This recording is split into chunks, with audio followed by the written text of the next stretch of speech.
इसको Watson Crick ने propose किया था। एस्चेरिचिया कोलाई में सबसे पहले इस प्रोसेस को दिखाया गया था। उसके बाद ग्रेजुअली हायर ऑर्गेनिजम्स में डीएनए के रेप्लिकेशन की प्रोसेस स्टडी हुई एक्सपेरिमेंटली कि हमारा जो डीएनए है वो सेमी कंजर्वेशन से ही जो है डुप्लीकेट करता है। It was propose by Meselson and स्टाहेल।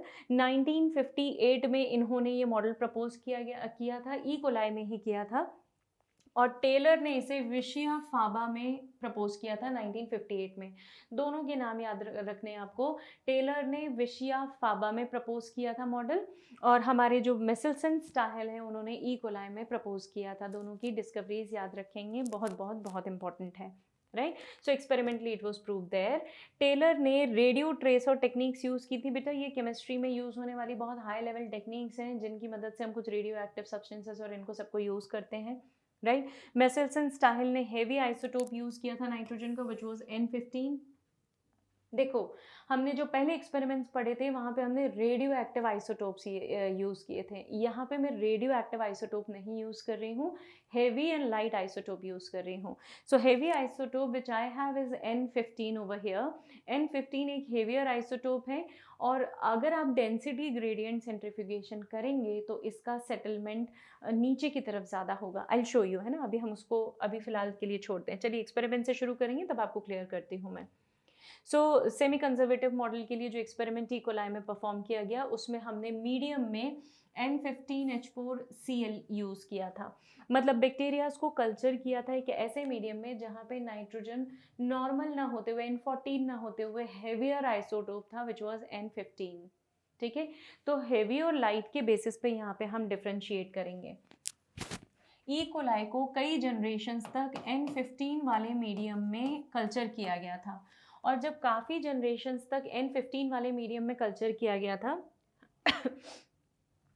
तो बहुत कम ऐसे बैक्टीरिया रह गए थे कि जिनके पास पुराना मतलब नॉर्मल N14 हो, राइट।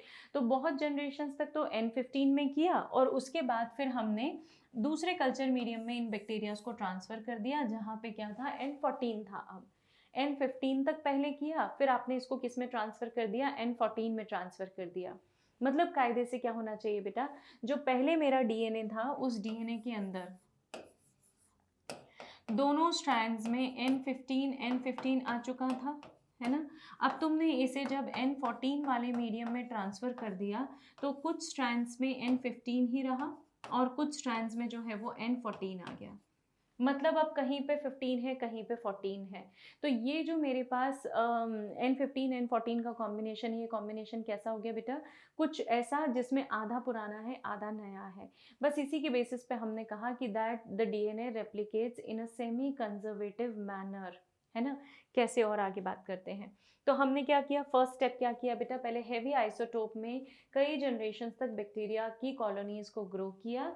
तो बट ऑब्वियस सी बात है कि जब वो डिवाइड करेंगे तो उन्हें जो नाइट्रोजन लगेगा, है ना, अपने न्यूक्लियोटाइड्स के लिए उन्हें जो नाइट्रोजन लगेगा वो कहाँ से पिक करेंगे, मीडियम में से पिक करेंगे। फिर मैंने क्या किया, काफ़ी जनरेशन्स निकल जाने के बाद इन बैक्टीरियाज को उठा के N14 मीडियम पे डाला। अब क्या करेंगे, वो अपना न्यूक्लिक एसिड बनाने के लिए N14 को पिक करेंगे मीडियम में से, इज़न्ट इट। अब मैं क्या करूँगी, इसका डेंसिटी ग्रेडियंट सेंट्रीफ्यूगेशन करूँगी which is done in the presence of caesium chloride, है ना, ताकि हमें ये पता चले कि डीएनए कहाँ पे सेटल हो रहा है, कौन सा डीएनए कौन से फ्रैगमेंट पे आ रहा है। तो अब जब हमने ये प्रोसेस की तो हमने ये देखा बेटा कि जो हेवियर आइसोटोप है उसके कॉम्बिनेशन में मुझे लाइटर आइसोटोप्स मिलने लगे हैं। हेवियर का नंबर ज़्यादा, लाइटर का नंबर उससे कम, और जो बीच के हैं इवन मुझे कुछ बीच के सेगमेंट्स में भी मिलने लगे। इससे मुझे कंफर्म हो गया कि जो मेरा डीएनए है वो जो है सेमी कंजर्वेटिव मॉडल फॉलो करता है। देखिए कैसे, ये मैंने काफ़ी जनरेशन्स तक N15 पे ग्रो किया, तो पूरे के पूरे बैक्टीरियाज के अंदर इनको ऑपरेशन किसका हो गया, N15 का हो गया। उसके बाद फिर मैंने कुछ जनरेशन्स क्रॉस होने के बाद, अब जब आप इसका सेंट्रीफ्यूगेशन लोगे तो आपको N15 वाले सेगमेंट पे, मतलब यहाँ पे लास्ट में आपको पैलेट्स मिलेंगे। फिर मैंने क्या किया बेटा, इन्हें उठाकर 14 वाले मीडियम पे ग्रो किया, N14 पे ग्रो किया। तो अब कुछ जनरेशन्स तक क्या होगा, N15 N14 का कॉम्बिनेशन मिलेगा, मतलब समवेयर बीच में आपको जो है वो बैंड मिलने लग गया, ठीक है। और कुछ जनरेशन्स तक मैंने उसे ग्रो किया तो मुझे कैसा मिलने लग गए बेटा, कुछ तो प्योरली N14 मिले, कुछ N14-15 का मिक्सचर मिल गए और कुछ प्योरली N15 मिले। वहाँ पे it has to be N15 है ना। तो एक N15 वाला कॉम्बिनेशन भी था। अब ग्रेजुअली N15 ख़त्म भी हो जाएगा है ना, क्योंकि अब क्या हो गया, दैट इज़ N14। देखना ये 14 में ग्रो कर रहा है, ये 14 में ग्रो कर रहा है। ग्रेजुअली N15 खत्म हो गया, मतलब यहाँ से N15 मिस हो गया। क्यों हो गया बेटा, मीडियम में जितना भी N15 था वो सब यूज्ड अप हो गया है, और अब वो क्योंकि ख़त्म हो चुका है तो मेरे पास कोई N15 अवेलेबल नहीं है। So only left with N14 N15। अब 15 कहाँ है बेटा, 15-14 के कॉम्बिनेशन में है बस। चलिए एक क्वेश्चन देख लेते हैं जो सेमी कंजर्वेटिव मॉडल पे बेस्ड है। The experimental proof for semi-conservative replication of DNA was first shown in, तो the answer is bacterium of course, क्योंकि आपने अभी पढ़ा है तो आपको इसको ज़्यादा दिमाग लगाने की ज़रूरत नहीं है, डायरेक्ट स्ट्रेट फॉरवर्ड क्वेश्चन है। इतना इजी अब नहीं आएगा, ये सिर्फ आपको याद रखना है कि विशिया फाबा में और बैक्टीरिया में एक्सपेरिमेंट्स हुए थे। किसने किसमें किया था ये याद रहना चाहिए। टेलर ने विशिया फाबा में किया था, राइट। उन चीज़ों पे स्ट्रेस दिलवाने के लिए मैंने ये जस्ट क्वेश्चन डाला है, तो इसे जस्ट एक बार ध्यान से देख लीजिए। This is the description. अभी बात की हमने, इसलिए हम ज़्यादा डिटेल में फिर नहीं जाएंगे। चलिए अब बात करते हैं रेप्लिकेशन कैसे शुरू होता है। हमारे अंदर डीएनए का जो रेप्लिकेशन होता है वो सेमी कंजर्वेटिव होता है, ये हमें समझ में आ गया, दैट इज़ ओके। लेकिन अब ये सेमी कंजर्वेटिव मॉडल होता कैसे है, हम रेप्लिकेशन करते कैसे, डीएनए का एक्चुअल रेप्लिकेशन का सिस्टम हमारी बॉडी में क्या है। तो देखिए जब भी डीएनए रेप्लिकेट करता है ना बेटा, तो डीएनए हमेशा किसी एक पर्टिकुलर जगह से ओपन होता है जिसे हम बोलते हैं ओरिजिन, राइट।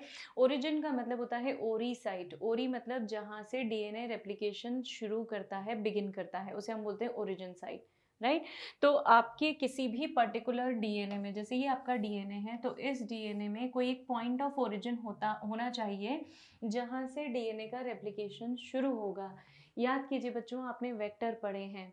वेक्टर में मैंने बताया था कि किसी भी वेक्टर मॉलिक्यूल में एक ओरी साइट होना चाहिए जहाँ से डीएनए ओपन होगा। So that is what is called as origin of replication. Prokaryotes में जो ओरिजिन होता है बेटा, वो ओरिजिन का एक ही पॉइंट होता है, जबकि यूकैरियोट्स में देयर आर मेनी ओरिजिन्स, है ना, मेनी ओरिजिन्स। और मेनी ओरिजिन्स मतलब कई जगह से आप उसे ओपन करके डीएनए का रेप्लिकेशन शुरू कर सकते हो। तो आप जब डीएनए का रेप्लिकेशन वहाँ से शुरू करोगे, उस रीजन को हम बोलते हैं रेप्लिकॉन्स, ठीक है। तो कई सारे रेप्लिकॉन्स प्रेजेंट होते हैं। तो यूकैरियोट्स में बहुत सारे रेप्लिकॉन्स होते हैं और प्रोकैरियोट्स में सिर्फ एक ही रेप्लिकॉन होता है, क्योंकि उनका डीएनए सर्कुलर है, छोटा है साइज में। एक ही जगह से ओपन करने पे एट अ स्ट्रेच हम उस डीएनए को कॉपी कर सकते हैं। लेकिन यूकैरियोट्स में एक ही स्ट्रेच में डीएनए को कॉपी नहीं किया जा सकता, आपको कई ओरिजिन रखने पड़ते हैं और हर ओरिजिन से डीएनए को क्या करना पड़ता है, ओपन करना पड़ता है, तब हमारा डीएनए जो है वो रेप्लिकेट होता है। सो ह्यूमंस के मतलब यूकैरियोट्स के अंदर डीएनए बाई डायरेक्शनल है ना, मतलब दोनों स्ट्रैंड्स, ये दोनों स्ट्रैंड्स ओपन होते हैं बेटा, और दोनों स्ट्रैंड्स में रेप्लिकेशन शुरू होता है। एक में सपोज नीचे से ऊपर है तो एक में ऊपर से नीचे शुरू होता है।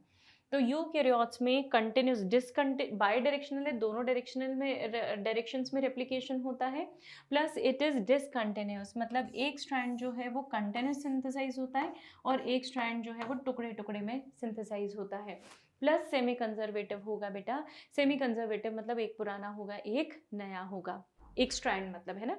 तो that is what is the property. अब देखिए सबसे पहले स्टेप पे चलते हैं हम। जब डीएनए को आपको रेप्लिकेट करना है तो इसे पहले ओपन करना पड़ेगा, मतलब इसे अनजिप करना पड़ेगा। क्यों? क्योंकि मेरा डीएनए डबल स्ट्रैंडेड फॉर्म में है, उसमें बॉन्ड्स बने हुए हैं बीच में। जब आप इन बॉन्ड्स को ब्रेक करेंगे तो डीएनए क्या हो जाएगा बेटा, अनजिप हो जाएगा और दोनों चेन्स जो है वो डीएनए की सेपरेट होना शुरू हो जाएंगी, राइट। जिस जगह से ये सेपरेट होना शुरू होंगी, उस पॉइंट को, जिस जगह से दोनों चेन्स के बीच के हाइड्रोजन बॉन्ड्स जो है वो ब्रेक होना शुरू होंगे, उस जगह को हम बोलते हैं इनिशिएशन पॉइंट या ओरिजिन ऑफ रेप्लिकेशन, मतलब जहाँ से रेप्लिकेशन शुरू होगा, ठीक है। अब यहाँ पर जो एंजाइम इस प्रोसेस को करवाता है, ओरी साइट पे अनवाइंडिंग शुरू करता है, उसे हम बोलते हैं हेलिकेज, है ना। डीएनए हेलिकल स्ट्रक्चर है बेटा। आप इसे उल्टी डायरेक्शन में खोलना शुरू कर देंगे तो उसे हम बोलते हैं हेलिकेज, सॉरी अनवाइंडिंग। और अनवाइंडिंग को करने वाला जो एंजाइम है that is called as helicase, जो उसे अपोजिट डायरेक्शन में ओपन करता है ताकि डीएनए क्या हो जाए, सिंगल स्ट्रेच में ओपन अप हो जाए। So we need helicase enzyme जो ओरी साइट पे काम करेगा और डीएनए को अपोजिट डायरेक्शन में मूव करवाना शुरू करेगा। क्योंकि आपका डीएनए ओपन अप हो रहा है तो अब डीएनए को स्टेबलाइज रखना है हमें। स्टेबलाइज रखने के लिए, क्योंकि क्या होगा ना बेटा, ये फटाफट कॉम्प्लीमेंट्री पेयरिंग बना के बंद हो जाएंगे, है ना। और दूसरी बात, इस स्ट्रैंड का कॉम्प्लीमेंट्री ये स्ट्रैंड है तो ये फटाफट पेयर अप कर लेंगे, फटाफट बॉन्ड्स बना लेंगे और कंप्लीट हो जाएंगे। मुझे ऐसा नहीं करना है। अगर आपको इस डीएनए को ओपन अप ही रखना है तो आपको दोनों स्ट्रैंड्स पे, ऊपर नीचे दोनों स्ट्रैंड्स पे कुछ स्पेशल प्रोटीन्स लगाने पड़ेंगे जिन्हें हम बोलते हैं SSBs, है ना, सिंगल स्ट्रैंडेड बाइंडिंग प्रोटीन्स। तो सिंगल स्ट्रैंडेड बाइंडिंग प्रोटीन्स की यूटिलिटी क्या है कि ये डीएनए को ओपन करके रखे रहेंगे, ओपन नहीं करते, पर जब डीएनए ओपन हो गया है तो उस डीएनए को सिंगल स्ट्रैंडेड फॉर्म में ही रहने देंगे, उसे ओपन अप ही रहने देंगे। इसीलिए ये दोनों स्ट्रैंड्स को क्या करके रखेंगे, अनकॉइल रखेंगे, सेपरेट रखेंगे, राइट। तो वी नीड SSBs, है ना, सिंगल स्ट्रैंडेड बाइंडिंग प्रोटीन्स। अब क्या होता है बेटा, जब आप डीएनए को ओपन करते हो ना तो इस डीएनए में एक टेंशन क्रिएट होती है, और ये टेंशन जो क्रिएट हो रही है ये इसलिए हो रही है क्योंकि तुमने डीएनए को अपोजिट डायरेक्शन में मूव करवाया है ओपन करने के लिए। तो इससे जो टेंशन क्रिएट होती है ना, उस टेंशन को रिलीज करने के लिए क्या होता है, इस डीएनए में उस जगह पे, किसी एक पर्टिकुलर जगह पे कट लगेगा और फिर से इसको रीसील कर दिया जाएगा, ठीक है। तो वो कट लगाकर क्या करते हैं, हम टेंशन को रिलीज करते हैं। So that is basically being done by topoisomerase. तो टोपोआइसोमरेज क्या करता है, एक स्ट्रैंड जो भी डीएनए का है आपके पास उसमें निक क्रिएट करता है ना, कट लगाता है। कट लगाने से क्या होगा, जो कॉइल्स हैं, जो कॉइल्स डेवलप हुई हैं वो कॉइल्स रिमूव हो जाएंगी, और वो कॉइल्स रिमूव होने के बाद क्या होगा, रीसीलिंग करने आएगा मेरा कौन सा enzyme, topoisomerase. I mean topoisomerase से कट लगाया हुआ जो डीएनए का स्ट्रैंड है उसको रीसीलिंग करने के लिए कौन आएगा मेरे पास, सॉरी, लाइगेस, ठीक है। अब यहाँ पे सुपर कॉइल्स जो क्रिएट हुए ना, सुपर कॉइल्स को भी रिमूव करते हैं हम, ठीक है। एक एंजाइम जो बैक्टीरिया के अंदर प्रेजेंट होता है जो इन सुपर कॉइल्स को रिमूव करेगा या जो टेंशन को रिलीज करने में टोपोआइसोमरेज की भी मदद करेगा, that is called as gyrase. तो टोपोआइसोमरेज की मदद करता है गायरेज नाम का एंजाइम, जो कि डीएनए को अनवाइंडिंग करते टाइम पे जो टेंशन क्रिएट होती है उस टेंशन को रिमूव करके डीएनए को स्टेबलाइज करता है। कैसे करेगा बेटा, गायरेज एक्चुअली ना, अगर आपका डीएनए राइट हैंडेड हेलिक्स है तो उसे लेफ्ट हैंडेड हेलिक्स या लेफ्ट हैंडेड ओपनिंग करवाता है, मतलब नेगेटिव सुपर कॉइल्स इंड्यूस करवाएगा। तो जो नेगेटिव सुपर कॉइल्स इंड्यूस होती है ना बेटा, उससे डीएनए जो है वो अपोजिट डायरेक्शन में ओपन होता है, and this is how DNA is opened up and DNA is stabilise. तो मैंने क्या किया है बेटा, हेलिकेज की मदद से डीएनए को ओपन कर लिया, ओपन करने में जो टेंशन क्रिएट हुआ उसे रिमूव करने के लिए टोपोआइसोमरेज गायरेज की मदद ले ली, और इसके अलावा मैंने दोनों स्ट्रैंड्स जो सेपरेट किए हैं उन स्ट्रैंड्स पे single standard binding proteins attach कर दिए। ऐसा करने से जो डीएनए का स्ट्रैंड है वो स्टेबलाइज्ड हो जाएगा, है ना, वो परफेक्ट सिंगल स्टैंडर्ड फॉर्म में ही रहेगा।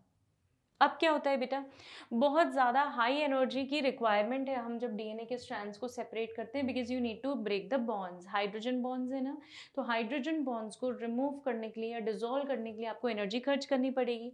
तो वो जो एनर्जी खर्च करते हैं हम, वो ओरिजिन के पास में ही खर्च करेंगे और वहाँ पे एक फॉर्क जनरेट कर देंगे जिसे हम बोलते हैं रेप्लिकेशन फॉर्क।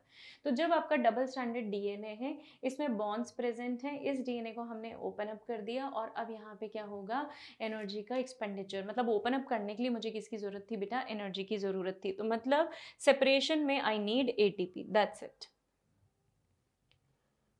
अब डीएनए का जो कॉपी होना है बेटा वो कभी भी डायरेक्टली नहीं कॉपी होता, ये ध्यान रखिएगा। यूकैरियोटिक डीएनए डायरेक्टली कॉपी नहीं होता, इसे कॉपी होने के लिए कुछ और न्यूक्लियोटाइड्स की ज़रूरत है ना, मतलब कुछ सिंथेसाइज्ड, प्री सिंथेसाइज्ड न्यूक्लियोटाइड्स की ज़रूरत है, कुछ ऐसे न्यूक्लियोटाइड्स जो बने बनाए हैं जिन्हें मैं कहती हूँ primer.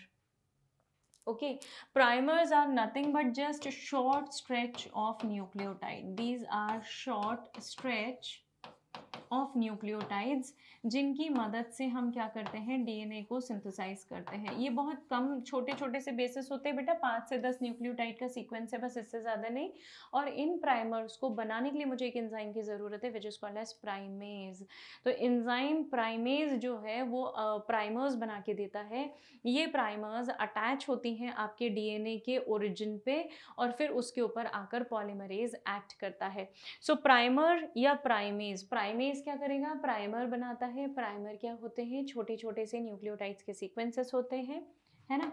Of course these are complementary बेटा, है ना, ये कॉम्प्लीमेंट्री सीक्वेंसेस होते हैं, ये भी ध्यान रखिएगा। Of course these are complementary, और इस प्राइमेज को यूज़ करके हम उस कॉम्प्लीमेंट्री सीक्वेंस को अटैच, प्राइमर को जो है हम हमारे मेन सीक्वेंस से अटैच कर देते हैं, कॉम्प्लीमेंट्री पेयरिंग करवा देते हैं, so that your polymerase will get a substrate to act upon. तो जो पॉलीमरेज होगा वो स्ट्रैंड के ऊपर काम करेगा आकर और उस पूरे डीएनए को कंटिन्यू कर देगा, कंटिन्यूसली उसका पॉलीमराइजेशन करेगा, right? So see, this is how the primer is needed for the process of initiation, and without the presence of RNA primer, DNA polymerase cannot add nucleotides। मतलब ये मेरा template strand है और इस template strand के base पे मेरे नए न्यूक्लियोटाइड्स ऐड हो रहे हैं, ठीक है। ये प्राइमर हो गया बेटा। अब इसी प्राइमर पर बेस्ड हम न्यूक्लियोटाइड को आगे बढ़ा सकते हैं, इस सिंथेसिस की डायरेक्शन को हम आगे बढ़ा सकते हैं। मतलब पॉलीमरेज यहाँ पे काम कर पाएगा, है ना, पॉलीमरेज डायरेक्टली यहाँ पे काम नहीं कर सकता। This is one of the shortcoming of polymerase, eukaryotic DNA polymerase, right. चलिए, तो देखिए ये इस तरीके तक हम अभी तक यहाँ पर पहुँचे हैं कि ये मेरा डीएनए डबल हेलिकल स्ट्रक्चर है। इस डबल हेलिकल स्ट्रक्चर में बॉन्ड्स हैं। ये यहाँ पे ओरिजिन साइट था बेटा। इस ओरिजिन साइट पे जब मैंने डीएनए को ओपन किया तो ये दोनों फॉर्क अलग अलग, मतलब दोनों जो स्ट्रैंड्स हैं वो अलग अलग हो गए। एक तरीके से ये फॉर्क बन गया है और इसे हम इसीलिए नाम देते हैं replication fork. We call it as replication fork, ठीक है। अब इस रेप्लिकेशन फॉर्क में क्या होता है बेटा, एक डायरेक्शन है जो स्ट्रैंड की वो 5 प्राइम टू 3 प्राइम है, एक स्ट्रैंड की डायरेक्शन है 5 प्राइम टू 3 प्राइम ऐसी, है ना। मतलब ये इस डायरेक्शन में 5 प्राइम टू 3 प्राइम है और ये इस डायरेक्शन में 5 प्राइम टू 3 प्राइम है। हमेशा याद रखना, जब भी डीएनए का सिंथेसिस होना शुरू होता है तो it is always in the direction of 5 prime to 3 prime, right. मतलब अगर न्यू स्ट्रैंड का डायरेक्शन है ना, इसको ऐसा याद रखिएगा, न्यू स्ट्रैंड की जो डायरेक्शन होती है that is always 5 prime to 3 prime. मतलब डीएनए जब कॉपी होना शुरू होता है या नए न्यूक्लियोटाइड्स ऐड होते हैं बच्चों, तो वो हमेशा 5 प्राइम एंड पे ऐड होते होते होते होते होते कहाँ पहुँचते हैं, 3 प्राइम एंड पे पहुँचते हैं। सो मतलब न्यूक्लियोटाइड्स मेरे पास पहले कहाँ ऐड होंगे, आई विल शो यू। न्यूक्लियोटाइड्स पहले किस तरफ ऐड होंगे बेटा, देख लेते हैं। ये जैसे सपोज आपने इस डीएनए को ओपन किया, ये इसका 5 प्राइम डायरेक्शन है तो ऑब्वियसली ये इसका 3 प्राइम डायरेक्शन है, देख लो एंड यहाँ 5 लिखा है मैंने तो ये यहाँ पे 3 लिख दिया है। तो एक 5 प्राइम एंड पे तुमने ओपन करना शुरू किया, ओपन करते करते तुम 3 प्राइम एंड पे जाओगे और जब 3 प्राइम एंड तक मूव कर रहे हो, है ना, तो प्राइमर कहाँ पे लगा है बेटा, प्राइमर मेरा इस डायरेक्शन में लग गया, मतलब 3 प्राइम एंड पे लग गया। क्यों, क्योंकि जब वो यहाँ लगेगा तो उसके खुद के डायरेक्शन, उसके खुद के सिंथेसिस की डायरेक्शन हो जाएगी 5 प्राइम टू 3 प्राइम। आई बात समझ में। तो वो प्राइमर पीछे ऐड हुआ। ऊपर वाले केस में देखिए प्राइमर कहाँ ऐड हुआ है, क्योंकि ये स्ट्रैंड 3 प्राइम टू 5 प्राइम है, मतलब डायरेक्शन ऑफ सिंथेसिस, सॉरी जो टेम्पलेट स्ट्रैंड है वो 3 प्राइम टू 5 प्राइम ऐसा मूव कर रहा है ना बच्चों। तो प्राइमर कहाँ ऐड होगा, यहाँ पे डायरेक्टली यहाँ पे ऐड हो जाएगा, क्योंकि प्राइमर जहाँ पे ऐड होगा वो एंड 3 होना चाहिए ताकि नए स्ट्रैंड की सिंथेसिस की डायरेक्शन 5 प्राइम टू 3 प्राइम हो जाए। बात समझ में आई होगी, है ना, उम्मीद है मुझे। तो यहाँ पे 5 प्राइम एंड पे प्राइमर लग गया और उस प्राइमर ने डीएनए को क्या कर दिया, लंबा कर दिया, इलोंगेट कर दिया। इस दौरान जितना भी सपोर्ट चाहिए था वो पूरा सपोर्ट मेरे डीएनए को मिला है। कैसा सपोर्ट डीएनए को मिला है, देखो एक बार ध्यान से। मुझे यहाँ पे सिंगल स्ट्रैंडेड बाइंडिंग प्रोटीन्स की ज़रूरत थी, तो ये SSBs दोनों तरफ कनेक्टेड है। ये सारे सिंगल स्ट्रैंडेड बाइंडिंग प्रोटीन्स जो स्ट्रैंड पे पीछे की तरफ से कनेक्टेड है बच्चों, ताकि दोनों जो स्ट्रैंड है वो आपका स्टेबलाइज्ड रहे, राइट तो ये स्ट्रैंड मेरा स्टेबलाइज्ड है। हेलिकेज एंजाइम ने जो ओरिजिन था जहाँ से मेरा डीएनए ओपन होना था, वहाँ से लेकर जितने डीएनए को खोला है उसको उल्टी डायरेक्शन में ओपन करके खोला है ना, इसलिए वहाँ पे हेलिकेज भी आपको दिखाई दे रहा है। पीछे का स्ट्रैंड अभी जैसा डबल स्ट्रैंडेड था वैसा ही है। मतलब आपको यहाँ पे ये समझना पड़ेगा कि ऐसा नहीं होता कि मुझे अगर डीएनए को रेप्लिकेट करना है तो मैं इकट्ठा खोल दूँ और फुर्सत से उसको बैठ के रेप्लिकेट कर लूँ फिर पैक करके रख दूँ। नहीं, it is not that way. तुम्हें डीएनए को जितना कॉपी करना है उतना ही खोला जाएगा, टुकड़े टुकड़े में डीएनए को खोला जाएगा। और खोला कहाँ से जाएगा? ओरिजिन से। So origin would be the point from where the DNA opening of the DNA will start, right. So this is the entire process जो मैंने फिलहाल आपको ब्रीफ में बता दी है। आपको एक चीज़ ध्यान रखना है बेटा कि नए स्ट्रैंड के सिंथेसिस की डायरेक्शन जो है वो 5 प्राइम टू 3 प्राइम होगी। इसीलिए मेरे एक स्ट्रैंड पे जो डीएनए का सिंथेसिस है वो कॉन्टिन्यूस होगा और दूसरे स्ट्रैंड पे डिसकॉन्टिन्यूस होगा डीएनए का सिंथेसिस, है ना। अगर आप इस डायग्राम में देखें तो ये वाला स्ट्रैंड डिसकॉन्टिन्यूस है ना, दिस इज डिसकॉन्टिन्यूसली सिंथेसाइज, टुकड़े टुकड़े में हो रहा है बेटा, है ना। थोड़ा हुआ फिर नया प्राइमर लगा, फिर थोड़ा हुआ, फिर नया प्राइमर लगा, फिर थोड़ा हुआ, तो इट इज इन पीसेस। जबकि ये वाला कैसा है? कॉन्टिन्यूसली सिंथेसाइज्ड है ना। प्राइमर्स ऐड हो गए बेटा, और प्राइमर्स ऐड होने के बाद क्या हुआ? यहाँ पे एक प्राइमर ऐड हुआ, इसने डीएनए को लंबा कर दिया, यहाँ पे प्राइमर ऐड हुआ, इसने डीएनए को लंबा कर दिया। तो इस तरीके से आपका डीएनए क्या हो गया? इलांगेट हो गया। आई बात समझ में? तो डीएनए को मैंने ओपन किया और उसके बाद एक स्ट्रैंड को कॉन्टिन्यूसली सिंथेसाइज किया। क्यों? क्योंकि वहाँ पे 5 प्राइम डायरेक्शन एक्सपोज्ड थी, है ना। तो 5 से मैंने सीधा सीधा आगे आगे ये खुलता जा रहा है ना, इस तरफ से ये खुलता जा रहा है और यहाँ से डीएनए का सिंथेसिस कंटिन्यूसली आगे बढ़ रहा है। इधर क्या हुआ बेटा? इधर थोड़ा उल्टा गेम हो गया है। कैसे? समझना। यहाँ पे क्या प्रॉब्लम आ गई मुझे? यहाँ पे जब मैंने डीएनए को ओपन किया, पहले इतना डीएनए ओपन हुआ ना, तो प्राइमर यहाँ लग गया, उसने इतना सिंथेसाइज कर दिया। अब आप और पीछे चले गए, क्योंकि हेलिकेज के मूवमेंट की डायरेक्शन क्या है? ऐसी है। तो हेलिकेज ऐसा बढ़ता जा रहा है, ओपन यहाँ से होता जा रहा है। अब क्या होगा? जब तुमने इतना ओपन कर दिया, फिर से एक प्राइमर पीछे आके लग गया। अब पीछे का जो नया खुला हुआ स्ट्रैंड है उसको भी तो सिंथेसाइज करना है। ये प्राइमर लगा, इतना स्ट्रैंड सिंथेसाइज कर दिया। अब और पीछे चला गया हेलिकेज, फिर यहाँ पे प्राइमर लगेगा और इतना सिंथेसाइज हो जाएगा। मेरी बात समझ रहे हैं? मतलब एक स्ट्रैंड तो बस आगे आगे आगे आगे बढ़ता जा रहा है ना, और एक क्या है? पीछे से आगे की, पीछे से नीचे की तरफ जा रहा है। तो डेफिनेटली दोनों स्ट्रैंड के सिंथेसिस की स्पीड कम ज़्यादा रहेगी। जो स्ट्रैंड को कोई बैरियर नहीं है, बस आप पीछे पीछे खोलते जा रहे हो, वो आगे आगे बढ़ता जा रहा है, वो स्ट्रैंड तेज़ी से सिंथेसाइज हो जाएगा और उसे मैं कहूँगी लीडिंग स्ट्रैंड, मतलब जो आगे बढ़ रहा है, ठीक है। और एक स्ट्रैंड जो वो टुकड़े टुकड़े में सिंथेसाइज कर रहा है, वो बहुत धीमे धीमे धीमे सिंथेसाइज हो रहा है, इसलिए मैं उसे बोलूँगी लैगिंग स्ट्रैंड, ठीक है। और ये लैगिंग स्ट्रैंड को हमने एक नाम भी दिया है, we call them as Okazaki fragments, है ना। ये साइंटिस्ट के नाम के ऊपर है बेटा, ओकाज़ाकी फ्रैगमेंट्स। इन्हीं ओकाज़ाकी नाम के साइंटिस्ट ने इनके बारे में बताया था कि एक स्ट्रैंड कंटिन्यूसली सिंथेसाइज होता है, एक डिसकंटिन्यूसली सिंथेसाइज होता है, इसीलिए उस पर ओकाज़ाकी फ्रैगमेंट्स मिलते हैं। अच्छा, फिर ऐसा मत समझना कि ये टुकड़े टुकड़े बन तो गए, लेकिन ये इनका हम करेंगे क्या इतने सारे पीसेस का? We are going to use them. कैसे पता है? हर पीस को बाद में जोड़ देंगे। जितने भी पीसेस आपके पास बने हैं उन सभी पीसेस को हम कंबाइन कर देंगे by the help of another enzyme which is called as ligase, right. तो यहाँ पे लाइगेज काम करेगा और लाइगेज इन सारे टुकड़ों को ज्वाइन कर देगा। तो चलिए फटाफट एक बार देख लेते हैं। जो डीएनए पॉलीमरेज इस पूरी सिंथेसिस को करता है, सॉरी इस पूरी प्रोसेस को कंटिन्यू करता है, वो 3 टाइप के पॉलीमरेज है मेरे पास, DNA polymerase 1, DNA polymerase 2 and 3। हमेशा याद रखना बेटा, जब भी डीएनए का रेप्लिकेशन होता है तो उसका प्रूफ रीडिंग भी होता है ना। क्योंकि रेप्लिकेशन के टाइम पे कई बार हम कई जगहों पे गलत न्यूक्लियोटाइड्स ऐड कर देते हैं जिन्हें हमें रिमूव करना है, हमें रेक्टिफाई करना है उन प्रॉब्लम्स को। So what we are going to do, we are going to proof read them. तो एक प्रूफ रीडिंग मैकेनिज्म होता है, वो मैकेनिज्म या एरर करेक्टिंग मैकेनिज्म होता है, वो मैकेनिज्म भी इसी पॉलीमरेज के थ्रू होता है। चलिए एक एक को फटाफट समझेंगे। DNA polymerase is a perfect exonuclease, मतलब जो रिकॉग्निशन साइट के सीक्वेंस के बाहर कुछ न्यूक्लियोटाइड्स अवे रिकॉग्नाइज करके वहां पे कट लगाएगा। ये आरएनए प्राइमर को डीएनए से सेपरेट करने का भी काम करता है ना। और जो गैप्स क्रिएट होती है ना, क्योंकि आरएनए प्राइमर पे क्या लगा हुआ है बेटा, यूरेसिल, समझना मेरी बात, ये मेरा डीएनए है ना। इस डीएनए का मुझे कॉम्प्लीमेंट्री बनाना था तो मैंने यहाँ आरएनए बनाया। अब आरएनए कैसा, आरएनए प्राइमर कैसा है, AUUGC है सपोज, है ना। अब तुम्हारा पॉलीमरेज आया, उसने यहाँ से इसको कंटिन्यू कर दिया, तो ये हिस्सा तो प्योर डीएनए का हो गया, लेकिन ये सिर्फ इतना सा पैच, इतना सा जो टुकड़ा है तुम्हारे पास, ये किसका है, आरएनए का है, इजंट इट।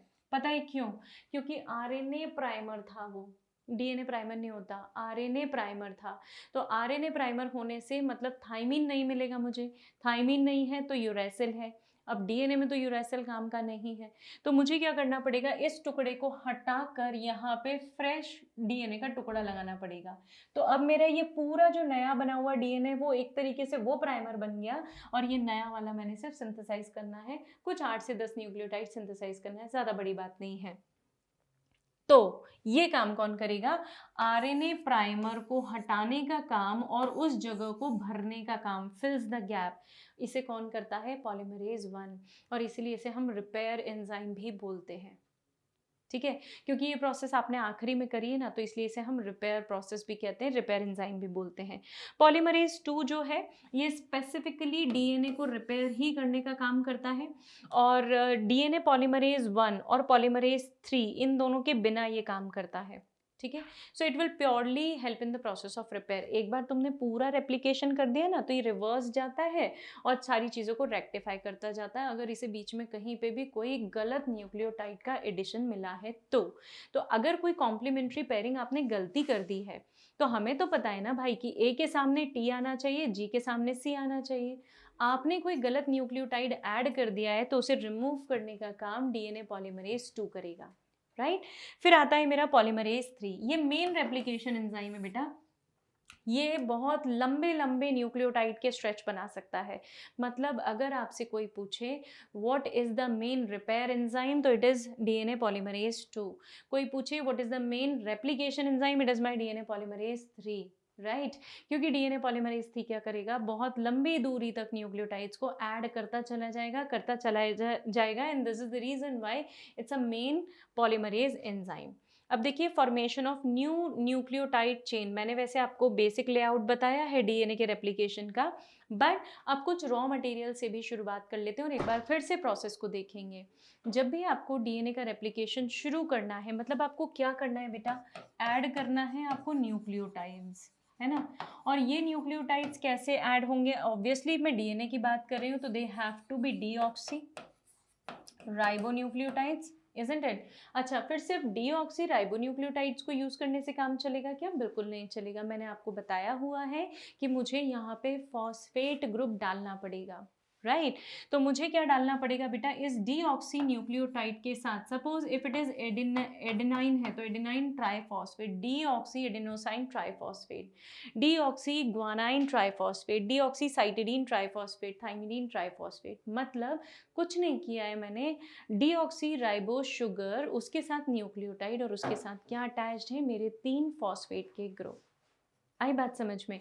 ये फॉस्फेट के ग्रुप मुझे तब मदद करेंगे बेटा जब एक न्यूक्लियोटाइड के बाजू में मुझे दूसरा न्यूक्लियोटाइड फिट करना है। तो जब न्यूक्लियोटाइड्स को आपको ऐड करना पड़ेगा ना, you will need these ATPs, you will need these phosphate groups, you will need these energies, right। तो ये हमें रॉ मटेरियल के फॉर्म में सप्लाई करने पड़ेंगे। रेप्लिकेशन में हमेशा जो 2 फॉस्फेट ग्रुप हैं वो 2 फॉस्फेट ग्रुप कंबाइन होते हैं, है ना। और जो बीच में जो बॉन्ड टूटने से एनर्जी रिलीज होती है वो 2 न्यूक्लियोटाइड्स के बीच में फॉस्फोडाइएस्टर बॉन्ड बनाने में मदद करता है, राइट। तो अगर सपोज आपको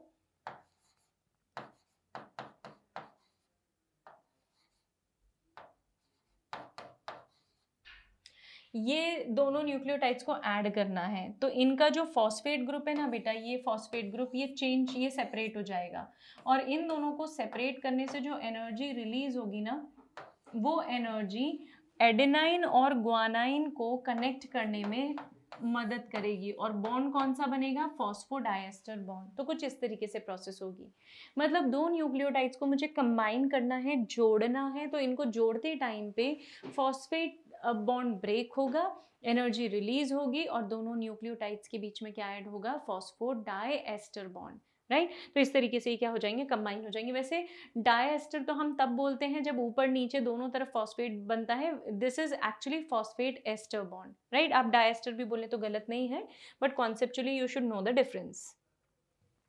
बस अब ये जो प्रोसेस होगी, ये प्रोसेस पूरी उसी कॉस्ट ऑफ एनर्जी जो मैंने अभी एटीपी को या फॉस्फेट ग्रुप को सेपरेट करके बनाई है एनर्जी, उसी एनर्जी के दम पे ये मैं पूरी प्रोसेस कर लूँगी और इसलिए हम इसे काफ़ी एक्सपेंसिव प्रोसेस मानते हैं। अब ये जो डीऑक्सीराइबोन्यूक्लियोटाइड्स हैं, आप समझ ही गए होंगे बेटा कि ये दो तरीके से मुझे काम में आ रहे हैं, दो तरीके से मदद कर रहे हैं मेरी। एक तो कॉम्प्लीमेंट्री न्यूक्लियोटाइड्स के फॉर्म में रॉ मटेरियल हो गए, मतलब ये मेरा मेन स्ट्रैंड है, टेम्पलेट स्ट्रैंड है, इसके कॉम्प्लीमेंट्री बेसिस मुझे ऐड करना है। एरविन चारगाफ का रूल मैं फॉलो करूंगी। ये मैंने कॉम्प्लीमेंट्री न्यूक्लियोटाइड्स ऐड कर दिए, तो ये सबस्ट्रेट के तो काम में आ ही गए, प्लस जब मुझे एक के बाद अगला न्यूक्लियोटाइड ऐड करना था, है ना, इसके बाद मुझे ये वाला न्यूक्लियोटाइड ऐड करना था, इस दौरान जो एटीपी, जो एनर्जी की ज़रूरत पड़ेगी, वो एनर्जी भी यही प्रोवाइड करेंगे। तो हर न्यूक्लियोटाइड को मैंने पहले लोड किया है विद द फॉस्फेट और फिर मैंने उसे यूज़ किया है इन कोऑपरेशन के लिए, मतलब रेप्लिकेशन के लिए, right. I hope this make sense. तो ये जितने भी डीऑक्सीराइबोन्यूक्लियोटाइड्स हैं, ये अब धीरे धीरे एनर्जी के साथ ऐड होते जाएंगे।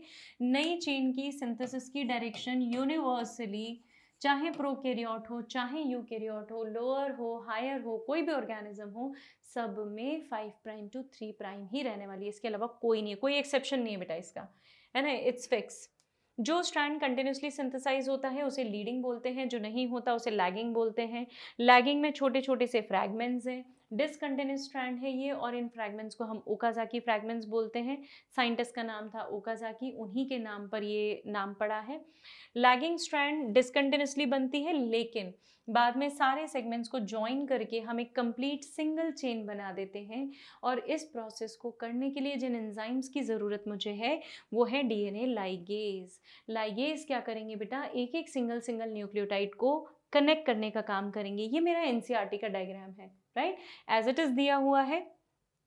मैंने डायग्राम अब भी आपको समझाया है, अब सिर्फ एनसीईआरटी के डायग्राम को उठा के 1 मिनट के अंदर इसे फटाफट वाइंड अप कर रही हूँ। ये डीएनए में ओरिजिन सपोज यहाँ था, मैंने डीएनए को ओपन किया, यहाँ से डीएनए ओपन होना शुरू हो गया, 5 प्राइम से 3 प्राइम डायरेक्शन मुझे कॉन्टिन्यूस मिल गई, डीएनए जल्दी जल्दी जल्दी जल्दी सिंथेसाइज हो गया। यहाँ तो मुझे कोई तकलीफ नहीं आई क्योंकि डायरेक्शन एक ही थी, सिंगल थी। यहाँ प्रोसेस थोड़ी गड़बड़ हो गई। सपोज डीएनए का स्ट्रैंड पहले इतना ओपन था, प्राइमर यहाँ पे जुड़ा और सिर्फ इतना स्ट्रेच डीएनए का बन गया। आपका हेलिकेज पीछे मूव कर गया तो मुझे इतना स्ट्रैंड और ओपन मिल गया, तो अब मैंने नया प्राइमर यहाँ ऐड किया, और हेलिकेज पीछे चला गया तो मुझे यहाँ पे प्राइमर ऐड करना पड़ा और यहाँ से सिंथेसिस शुरू हो गया। इन शॉर्ट एक स्ट्रैंड कंटिन्यूसली बनेगा और एक टुकड़े टुकड़े में आगे मूव करेगा। इसका मतलब मेरे पास जो दूसरा स्ट्रैंड है उसमें मुझे बहुत सारे प्राइमर्स, देखो यहाँ कितने प्राइमर लग गए, आपको 3 प्राइमर लगे ना, जबकि यहाँ एक ही प्राइमर से मेरा काम हो गया। तो क्या तुम बार बार प्राइमर ऐड करके सिंथेसिस को फिर से नए सिरे से शुरू करोगे तो समय ज़्यादा नहीं लगेगा? डेफिनेटली लगेगा। इसीलिए ये स्लो बनता है लेकिन ये क्विकली बनता है। हालांकि वो वेस्ट नहीं है, मैं उसे यूज़ कर लूँगी बाद में। मैं इन सब टुकड़ों को चिपका देने वाली हूँ, कनेक्ट कर दूँगी एक दूसरे से, और वहाँ पे मुझे एक एंजाइम की फिर से मदद लगने वाली है, that is ligase. I hope the process is absolutely clear. एक क्वेश्चन देखते हैं बेटा, जो हमारे अलग अलग एंजाइम्स की एक्टिविटी से रिलेटेड है। Choose the correct pair from the following. Ligase join the 2 DNA molecules, that is true. Polymerase break the DNA fragments, that is wrong. Nucleases separate the 2 strands of DNA, that is not correct. It just breaks the fragment, right? और exonuclease भी cut at specific position within the DNA, नहीं, DNA के बाहर cut करता है। तो इन्होंने correct pair बोला है, तो the answer is 1. Let us check if we are correct or not. Yes, ligase join the two fragments or two different fragments of DNA. ये अगर आपको याद हो तो बेटा बायोटेक्नोलॉजी चैप्टर में आपने जो लाइगेशन की प्रोसेस पढ़ी थी, स्टिकी एंड्स और स्टैगर्ड एंड्स, है ना, स्टिकी एंड्स एंड स्टैगर्ड या ब्लंट एंड्स जो हमने पढ़े थे, वो एंड्स यहाँ पे जनरेट हुए हैं। इस केस में अगर आप देखें तो ये स्टिकी एंड्स जनरेट हुए हैं और ये दोनों एंड्स को सील करने का काम, पैक करने का काम कौन करेगा? Ligase enzyme, right. So this is what is the function of DNA ligase enzyme, जो कि डीएनए क्लोनिंग में, जेनेटिक इंजीनियरिंग के एक्सपेरिमेंट्स में हमें सबसे ज़्यादा हेल्प करता है। फाइन, चलिए let us now talk about different types of RNA which we have. हमारे पास बहुत अलग अलग कैटेगरीज के आरएनए हैं बच्चों। ये आरएनए साइटोप्लाज्म में भी हो सकते हैं और ये आरएनए न्यूक्लियस में भी हो सकते हैं। तो टू कैटेगरीज जो आरएनए की है हमारे पास, दैट इज आइदर जेनेटिक, मतलब जो कि इनहेरिट हो जाए वो जेनेटिक होगा, है ना, और it could be non genetic, मतलब जो साइटोप्लाज्म में प्रेजेंट हो। तो जो साइटोप्लाज्म में प्रेजेंट होगा that would be non genetic, and जो इनहेरिट होगा एक जनरेशन से दूसरी जनरेशन में दैट वुड बी जेनेटिक। अगर नॉन जेनेटिक आरएनए की बात करूं तो वो मेरे पास तीन अलग अलग कैटेगरीज में है, मैसेंजर आरएनए, आरआरएनए और टीआरएनए। देखिए, मैसेंजर आरएनए जो होता है उसके ऊपर इंफॉर्मेशन प्रेजेंट होती है बेटा, और इस इंफॉर्मेशन को हम डिकोड कर सकते हैं, ठीक है। तो 1 to 5% जो टोटल आरएनए होता है उसमें 1 to 5% जो है मैसेंजर आरएनए का पार्ट है। मैसेंजर आरएनए से आप डायरेक्टली प्रोटीन्स का सिंथेसिस कर सकते हैं और वो प्रोटीन्स को फिर आप फोल्ड करके एंजाइम्स का फॉर्म दे सकते हैं, एंजाइम्स का शेप दे सकते हैं। The another is rRNA, which is called as ribosomal RNA. Ribosomal RNA maximum portion occupy करता है आरएनए का, मतलब 80% जो मेरे पास आरएनएज हैं उनमें से, सॉरी, जो टोटल मेरे पास आरएनए हैं उनमें से 80% आरएनए मेरे पास किसका है बेटा? rRNA का। ये मोस्ट स्टेबल आरएनए है और rRNA आपको डायरेक्टली प्रोटीन सिंथेसिस में मदद करता है, प्रोटीन्स को बनाने के लिए हेल्पफुल रहेगा, राइट। देन अमीनो एसिड्स को ट्रांसफ़र करने के लिए वी हैव टीआरएनए। टीआरएनए का नंबर हमें कम चाहिए, कोई खास नहीं चाहिए, 10 to 15% भी चलता है, और ये 10 to 15% मैं तब यूज़ करूँगी जब मैं प्रोटीन्स का सिंथेसिस करूँगी। तो प्रोटीन्स के प्रोडक्शन के लिए, प्रोटीन्स के सिंथेसिस के लिए मुझे जो आरएनए लगेगा that would be my tRNA, transfer RNA. ये क्या करता है बेटा? ये अमीनो एसिड्स को एक जगह से पिक करके दूसरी जगह लेके जाएगा और वहाँ पर डिलीवर कर देगा अमीनो एसिड्स को प्रोटीन्स बनाने के लिए। तो प्रोटीन सिंथेसाइजिंग सिस्टम में ये सबसे ज़्यादा इन्वॉल्वमेंट शो करता है, राइट। चलिए आगे बढ़ते हैं। राइबोन्यूक्लिक एसिड जो मेरे पास आरएनए है उसमें टीआरएनए मेरे लिए बहुत इंपॉर्टेंट है, उसका स्ट्रक्चर, क्योंकि टीआरएनए से रिलेटेड जो स्ट्रक्चर के क्वेश्चंस हैं वो हमारे नीट में प्लस बोर्ड एग्जाम्स में बहुत पूछे जाते हैं। क्लोवर लीफ मॉडल हमारी एनसीईआरटी में दिया है, उसका स्ट्रक्चर दिया है, उसकी कौन सी साइट क्या प्रोड्यूस करती है, क्या प्रिपेयर करती है, that we need to discuss, let us talk about that. TRNA का फंक्शन हम देख चुके हैं बेटा, प्रोटीन सिंथेसिस के टाइम पे ही अमीनो एसिड्स को ट्रैवल करवाने का काम करता है, लेकर जाने का काम करता है। इसके स्ट्रक्चर को होली ने जो प्रपोज किया था दैट वाज 2 डायमेंशनल स्ट्रक्चर, और clover leaf model was proposed by Kim, 3D structure जो कि था, है ना। Clover leaf model was 2D model which was proposed by Holley, और जो 3D मॉडल था, इन्वर्टेड मॉडल था, that was proposed by Kim. ये दो स्ट्रक्चर्स मेरे पास हैं जिनमें से हम जो अभी फिलहाल पढ़ने वाले हैं that would be clover leaf model, जो कि एनसीईआरटी में दिया है। Normally, this shape of any tRNA easily justifies the function of tRNA. तो tRNA का ये जो क्लोवर लीफ मॉडल है ये उसका फंक्शन बहुत इजीली क्लियर करता है। देखते हैं अपन कैसे। There are 3 different arms in the tRNA, right. पहले मैं आपको डायग्राम दिखाऊंगी, उसके बाद वापस से हम कॉन्सेप्ट पे आ रहे हैं। See this is how tRNA looks like. ये टीआरएनए में एक सीक्वेंस से बेटा अमीनो एसिड आर्म, जो कि अमीनो एसिड, जिस अमीनो एसिड को डिलीवर करना है वो अमीनो एसिड इस पर्टिकुलर जगह पे अटैच होता है। एंड होगा आपका 3 प्राइम एंड, ये ध्यान रखिएगा। तो 3 प्राइम एंड पे एक अमीनो एसिड आर्म है जहाँ पे मेरा अमीनो एसिड आके कनेक्ट होगा, अटैच हो जाएगा। ये नीचे पूरे लूप्स बने हुए हैं, this is T psi C loop, है ना। This is anti codon binding site जो कि एमआरएनए से बाइंड करेगा। एक extra stretch of nucleic acid भी होता है जिसे हम एक्स्ट्रा आर्म बोलते हैं, और दूसरा मेरे पास डी आर्म होता है। डी आर्म जो है इसमें अलग अलग रेसिड्यूज प्रेजेंट होते हैं।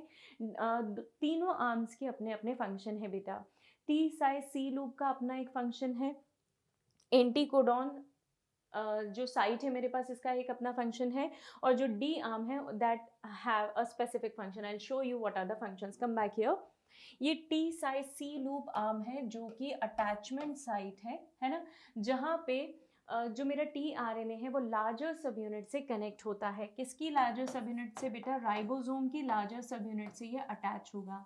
कैसा होता है आपका राइबोसोम? ये छोटा सब यूनिट है एंड दिस इज बिगर सब यूनिट। इस साइड से जो अटैच होता है that is what is called as T R N A. तो टी आर एन ए की अपनी एक अटैचमेंट साइट है जहाँ पे ये लार्जर आर्म से कनेक्ट हो जाता है।